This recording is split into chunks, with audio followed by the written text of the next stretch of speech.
নমস্কার, আমার চ্যানেলে আপনাদের স্বাগত জানাই। আমি আজকে বানাবো জিরে রাইস। চলুন জিরে রাইস বানাতে কি কি লাগে আপনাদের দেখাই। জিরে রাইস বানাতে লাগবে দেরাদুন রাইস। তো আমি এখানে 2 কাপ চাল ধুয়ে ভিজিয়ে রেখেছি, কড়াইশুঁটি, আবার গোটা জিরে আর গরম মশলা, ছোটো এলাচ, দারচিনি, লবঙ্গ। ঘি তো অবশ্যই লাগবে।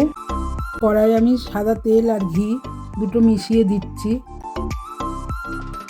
এটা গরম হয়ে গেলে এর মধ্যে আমি গোটা জিরে, গোটা গরম মশলা ফোড়নে দেব। তারপরে আমি এটা নাড়াচাড়া করে 2 কাপ বাসমতি চাল ভিজিয়ে রেখেছিলাম সেটা দিয়ে দেবো। দিয়ে নাড়াচাড়া করে তার মধ্যে আমি কড়াইশুঁটি দেবো। তো অনেকেই কড়াইশুঁটি দেয় না, তা আমি কড়াইশুঁটিটা দিয়েছি। কড়াইশুঁটিটা ভালোই লাগবে, খেয়ে দেখবেন। তারপরে খানিকক্ষণ আরও নাড়াচাড়া করে সব দিয়ে আমি 2 বাটি চাল দিয়েছি, 4 বাটি জল দেবো। একটু স্বাদ মতো নুন দেবো, দিয়ে ঢেকে দেবো। দিয়ে 5 মিনিট হাই স্টিমে সেদ্ধ হবে। তারপরে ঢাকনাটা খুলে আমি আবার নাড়াচাড়া করে আবার একটু লো স্টিমে রাখবো।